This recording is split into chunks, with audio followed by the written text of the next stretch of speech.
ظاہر سی بات ہے جو سچا مخلص مومن ہے وہ اللہ اور اس کے رسول کی طرف دوڑنے کی کوشش کرتا ہے، ورنہ جھوٹے مجنوں بننے سے کوئی حاصل نہیں ہے۔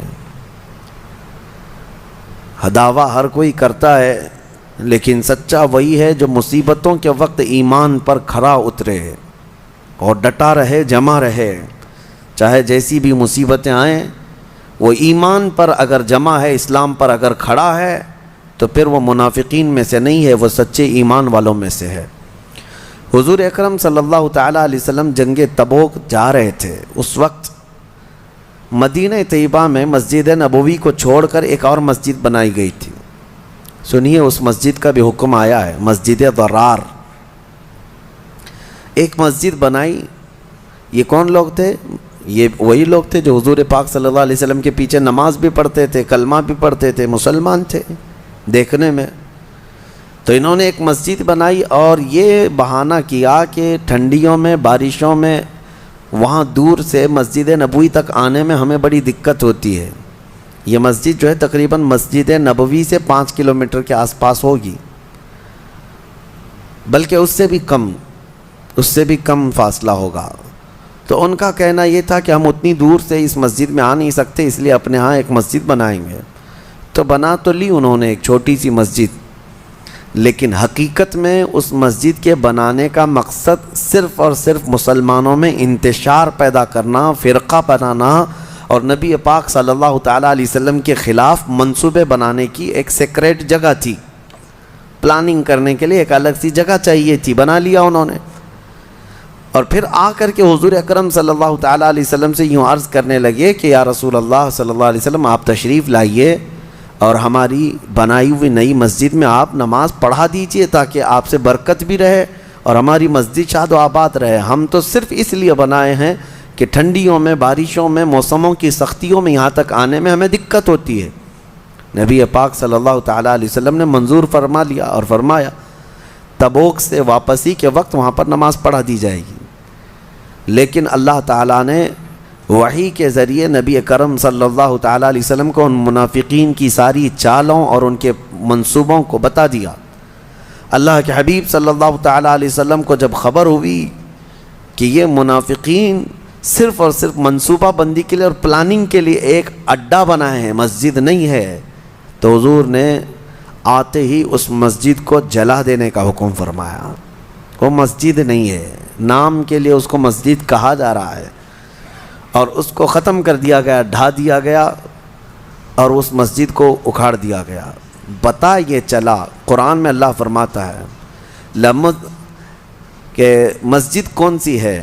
اللہ فرماتا ہے لَمَسْجِدٌ أُسِّسَ عَلَى التَّقْوَى مِنْ أَوَّلِ يَوْمٍ أَحَقُّ أَن تَقُومَ فِيهِ، وہی مسجد ہونے کے لائق ہے جس کی بنیاد میں ہی تقوی رکھا گیا ہو، اللہ اور اس کی رضا شامل ہو، وہی اصل مسجد ہے۔ اور وہ مسجد نہیں ہے جو خرافات کے لیے بنائی گئی تھی، جس کو کہتے ہیں 1.5 اینٹ کی مسجد، یعنی صرف اور صرف پلاننگ کے لیے اور منصوبے کے لیے بنائی گئی۔ اسی لیے میرے عزیزو، پتہ یہ چلا، حاصل یہ ہے کہ جہاں اللہ اور اس کے رسول کا ذکر ہو وہ مسجد ہے، اور جہاں میں اب ایڈ کر کے عرض کرتا ہوں اللہ کا ذکر تو ہوتا ہے لیکن رسول کے ذکر سے چڑ ہوتی ہے، وہ بھی کیسی مسجد ہے؟ مسجد ضرار یہی تھی، مسجد ضرار۔ وہ نماز تو پڑھ رہے تھے، وہ لوگ نماز پڑھنے کے لیے بنائے تھے، لیکن رسول کے خلاف منصوبہ کرنا تھا منافقین کو، وہ نبی پاک کا احترام انہیں نہیں چاہیے تھا، اس لیے وہ مسجد نہیں، اس مسجد کو جلا دینے کا حکم فرمایا۔ ہم اسی لیے اپنی مسجدوں میں نماز تو پڑھتے ہیں، لیکن نماز کے بعد بارگاہ مصطفیٰ میں سلام بھی بھیجتے ہیں، کہ اللہ کا حکم ہے، اللہ کا حکم ہے کہ اللہ اور اس کے فرشتے اپنے نبی پر سلام بھیجتے ہیں۔ اے ایمان والو، تم بھی نبی پر درود و سلام بھیجو۔ اللہم صلی علی سیدنا محمد وعلی آلہ واصحابہ وبارک وسلم صلاۃ دائمۃ سرمدا ابدا۔ ہماری مسجدیں درودوں سے گونجتی ہیں، سلاموں سے گونجتی ہیں، نعت پاک سے گونجتی ہیں، یہ اس بات کی علامت ہے کہ الحمدللہ اللہ اور اس کے رسول کے لیے مسجدیں قائم ہیں۔ الحمدللہ مجھے ایک نوجوان سے چند دنوں پہلے کی بات ہے، بات چیت ہو رہی تھی، وہ کہے کہ میرا عصر کا وقت ہو گیا، کہیں سفر میں تھا یا کہیں پر، تو نماز پڑھنے کے لیے ادھر ادھر تلاش کر رہا تھا، تو ایک جگہ ملی، مسجد تھی، وہ کہتا ہے وہ مشکوک لگ رہی تھی، پتہ نہیں مسجد ہے کہ نہیں ہے، کس کی ہے، لیکن تھوڑی دیر کے بعد دل کو قرار آیا، نماز پڑھ کر کے آ گیا۔ کہا پاک جگہ نماز پڑھ سکتے ہیں، مسجد، زمین اگر پاک ہے، نماز کا وقت ہو رہا ہے، نماز پڑھنا ہے، پڑھ سکتے ہیں۔ تو اس نے کہا نہیں، مجھے یقین ہو گیا تھا، اطمینان ہو گیا تھا۔ کہا کیوں؟ کہا کہ دیوار پر الصلاۃ والسلام علیک یا رسول اللہ لکھا ہوا تھا۔ الحمدللہ ہمارے بچے بھی اتنی شدھ بدھ رکھتے ہیں کہ جہاں کی دیواروں سے میرے مصطفیٰ کا سلام ہو وہ مسجد ہے، وہ مسجد ہے۔ میرے عزیزو، اس مسجد ضرار کا ذکر اس میں آیا ہے، آج ہم نے جو تلاوت کی ہے، یہ منافقین کی سازشوں کا اڈا تھا، اس کو ختم کر دیا گیا۔ حیرت کی بات میں آپ کو بتاؤں، قرآن نے جس کو مسجد تقویٰ کہا، یعنی وہ مسجد قباء ہے، مدینے میں موجود ہے، اور بعض مفسرین فرماتے ہیں وہ مسجد نبوی ہے، کیونکہ اس کی بنیاد ہی تقوی کی بنیاد پر رکھی گئی، اللہ اس کے رسول کی رضا ہے۔ لیکن جس مسجد کو ڈھا دیا گیا، مسجد ضرار ختم کر دیا گیا، ان سعودیوں نے اس جگہ کو بھی آج محفوظ رکھا ہے، وہاں پر بھی ان لوگوں نے اس کی بھی حفاظت کر لی ہے۔ ہر ایک کو اپنے پرکھوں سے محبت ہوتی ہے۔ یہودیوں سے ریلیٹڈ چیزیں بھی انہوں نے سنبھال رکھی ہیں، لیکن میرے نبی سے ریلیٹڈ جو چیزیں تھیں اس کو چن چن کر کے ختم کر ڈالا۔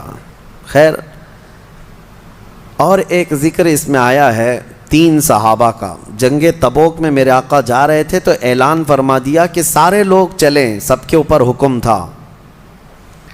یہ جنگ تبوک کیا ہے؟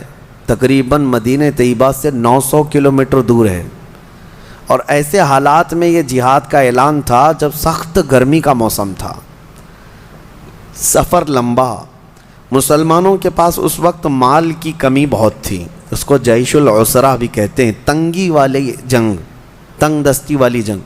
ایسے میں امتحان تھا سب کا، سب تو چل پڑے۔ نبی پاک صلی اللہ علیہ وسلم مدینے سے رخصت ہوئے، 3 صحابہ مدینے میں پیچھے رہ گئے۔ وہ تینوں صحابہ میں سے ایک حضرت کعب بن مالک، ایک حضرت مرارہ، ایک حضرت ہلال، یہ مخلص مومنین ہیں، صحابہ ہیں، منافقین کی بات نہیں کر رہا ہوں، سچے صحابی رسول ہیں، لیکن پیچھے رہ گئے، فوج میں شامل نہیں ہو سکے۔ حضور پاک صلی اللہ علیہ وسلم کے ساتھ جانا تھا لیکن جا نہ سکے، سب جوان تھے، سب طاقت والے تھے، سب کے پاس حیثیت تھی، کیوں نہیں گئے؟ دیکھیں، جہاد میں نہ جانے کے لیے کچھ عذر ہے، یا سخت بڑھاپا ہے، یا معذوری ہے، بیماری ہے، تو اس کو مستثنیٰ ہے، اس کے لیے ایکسیپشن ہے، لیکن جس کے پاس کوئی عذر نہیں تھا وہ گھر میں بیٹھا رہا۔ یہ 3 صحابہ ایسے تھے، ان کے پاس عذر تو نہیں تھا لیکن غفلت میں نہیں گئے۔ کس طرح کی غفلت؟ یہ سوچتے ہوئے کہ ابھی مدینے میں ہی ہے، صحابہ حضور کے ساتھ جا رہے ہیں، اٹھ کر کے شامل ہو جائیں گے، جیسے پیچھے کھڑے رہتے ہیں نا، ابھی امام صاحب تو قرات کر رہے ہیں، رکوع میں جانے کے وقت شامل ہو جائیں گے۔ لیکن ہوا یہ کہ تھوڑی دیر کے بعد اور سستی آئی، اور سستی آئی، پھر مدینے سے بھی حضور نکل گئے، صحابہ بھی چلے گئے، یہ سوچتے رہ گئے کہ ابھی باہر ہی تو گئے ہیں، نکل کر کے شامل ہو جائیں گے، مدینے سے باہر کتنی دور ہے، دوڑ کر کے شامل ہو جائیں گے۔ پھر سو گئے اور قافلہ چل پڑا۔ یہ ہمارے ساتھ بھی ہو سکتا ہے اور ہوتا بھی ہے، اور ہم بہت ساری بڑی بڑی چیزیں کھو جاتے ہیں، نمازیں کھو جاتے ہیں، بہت ساری چیزیں ایسی غفلت کی وجہ سے ہوتی ہیں۔ بہرحال وہ صحابہ اکرام تھے، رہ گئے، اور نبی پاک صلی اللہ علیہ وسلم کا قافلہ اتنا دور چلا گیا کہ یہ دوڑ کے بھی نہیں پکڑ سکے، مدینے میں ہی رہ گئے۔ جنگ تبوک حضور صلی اللہ علیہ وسلم تشریف لے گئے، وہ اللہ کے نبی کی نظر ہے، ہر صحابی کو جانتے تھے۔ آج جو سلام بھیجتا ہے امتی، میرے آقا فرماتے ہیں، اس کو میں اس کے باپ کے نام سے پہچانتا ہوں۔ تو جو اس زمانے میں صحابہ تھے، کیا حضور ان کو نہیں جانتے تھے کہ کون حاضر ہے کون غائب ہے؟ جنگ میں حاضر ہونے کے بعد حضور نے پوچھا، کعب بن مالک کہاں ہے؟ مرارہ بن ربیع کہاں ہے؟ ہلال بن امیہ کہاں ہے؟ صحابہ نے کہا یا رسول اللہ صلی اللہ علیہ وسلم شروع سفر سے وہ ہمارے ساتھ شامل نہیں ہوئے، وہ آئے نہیں۔ کہا وجہ کوئی؟ کہا کسی کو خبر نہیں۔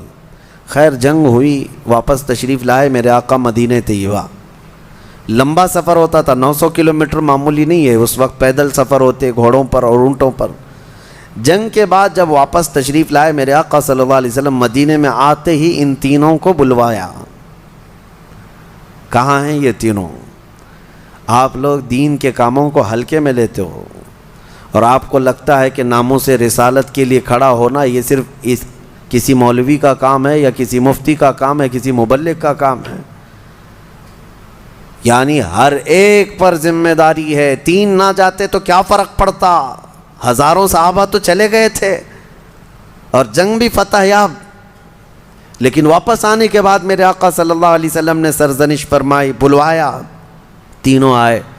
یہ پوری حدیث بخاری شریف میں اس کی روایت کرنے والے خود حضرت کعب بن مالک ہیں جو پیچھے رہ گئے تھے، وہ خود ہی اس حدیث کے راوی ہیں، انہوں نے خود اپنا واقعہ بیان کیا ہے کہ کیسے کیسے کیا کیا ہوا تھا۔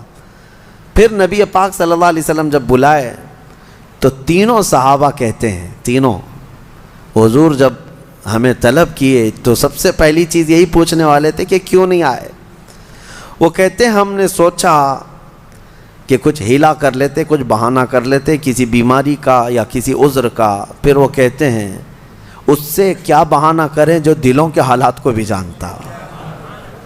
سچ سچ کہہ دیا یا رسول اللہ صلی اللہ علیہ وسلم، غفلت کی وجہ سے نہیں آ سکے، سستی، ہم غفلت کی وجہ سے پیچھے رہ گئے۔ قرآن نے یہی اس میں بیان کیا ہے کہ منافقین پیچھے تو رہ جاتے ہیں، لیکن جب پوچھا جائے تو ہیلے بہانے کرتے ہیں، سچ نہیں بولتے۔ لیکن مخلص مومنین کا حال یہ ہے، قرآن کہتا ہے ان سے غفلت ہوئی تو بارگاہ مصطفیٰ میں آ کر یہ نہیں کہتے کہ بیوی پکار رہی تھی، بچہ بیمار تھا، ہمیں تکلیف تھی، نہیں، آ کر سیدھے کہہ گئے کہ یا رسول اللہ غفلت ہو گئی ہم سے، کاہلی سے۔ دوسرے صحابی سے پوچھا، انہوں نے بھی کہا یا رسول اللہ سوچتا رہا شامل ہو جاؤں، نہیں شامل ہو سکا، یہ میری غفلت ہے، میری خطا ہے۔ تیسرے صحابی نے بھی یہی کہا کہ غفلت ہے۔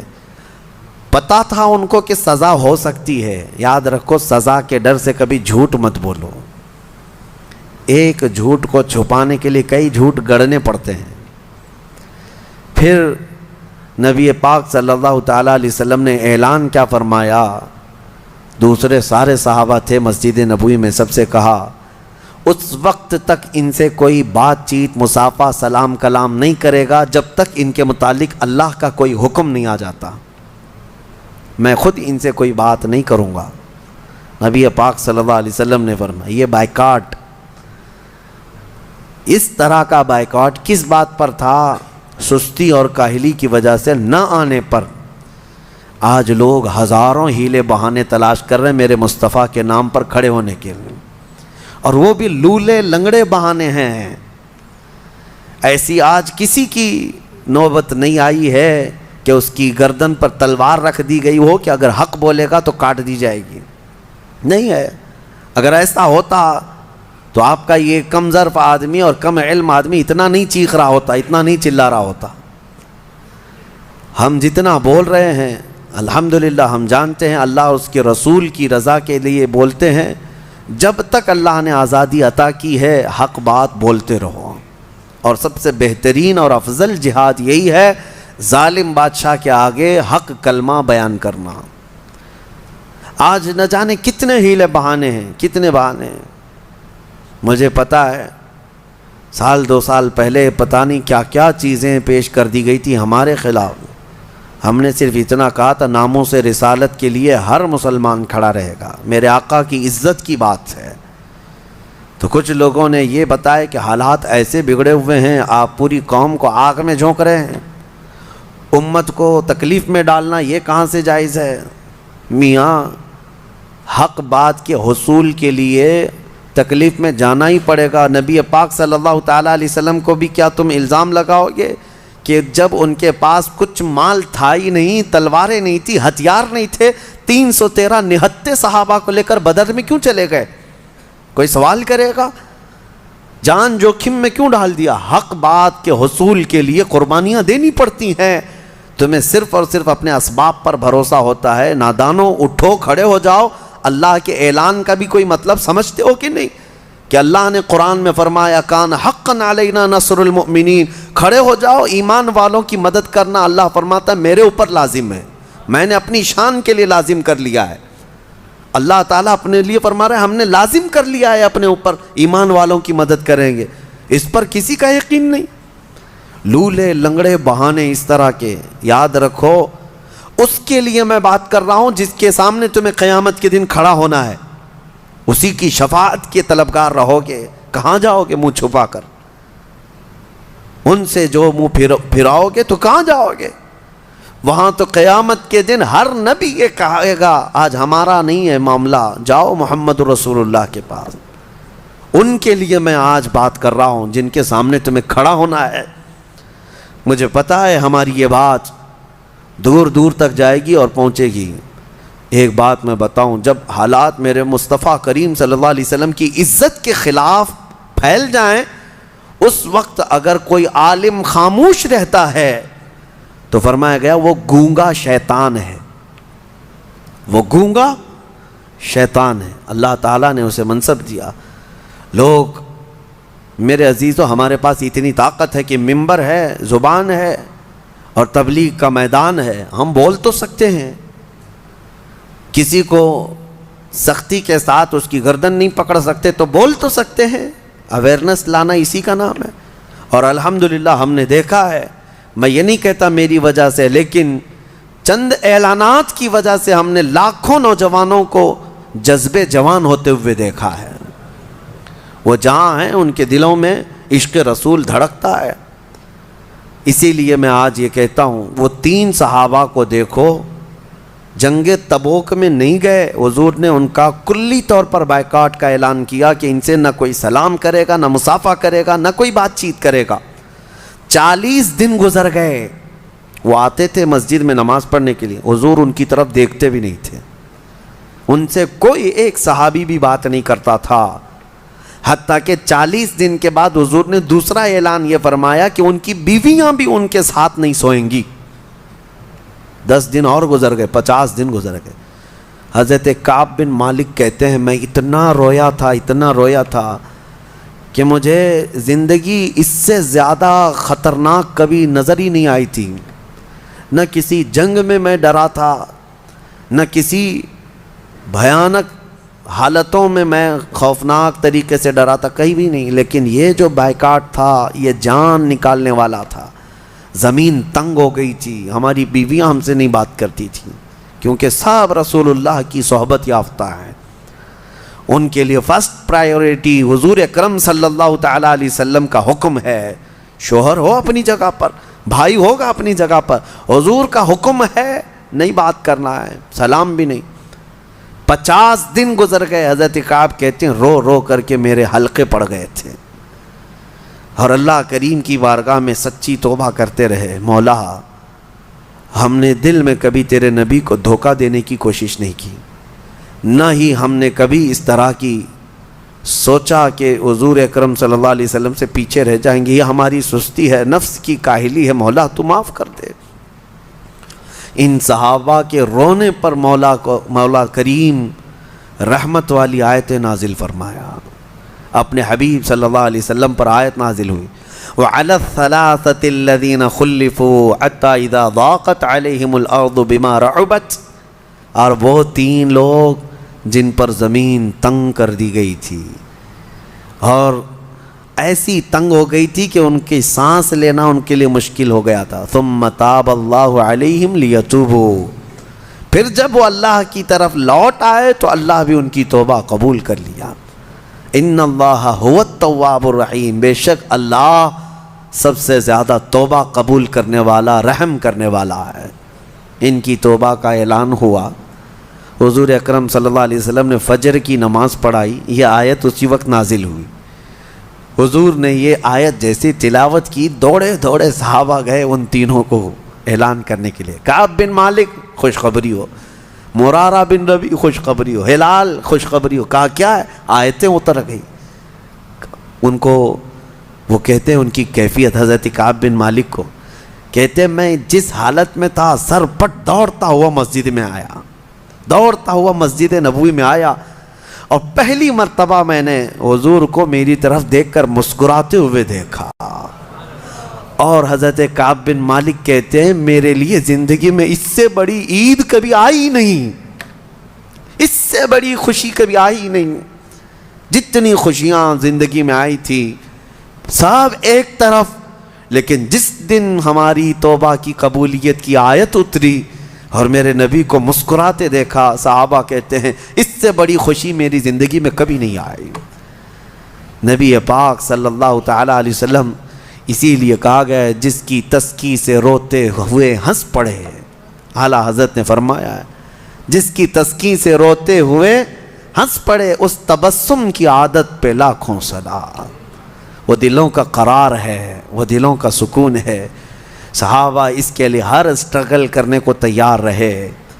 انہوں نے یہ نہیں کہا کہ حضور نے بائیکاٹ کا اعلان کر دیا ہم خاندان میں کیسے رہیں گے، نہیں، وہ ہمیشہ یہ کہتے رہے یہ ہماری غلطیوں کی سزا ہے۔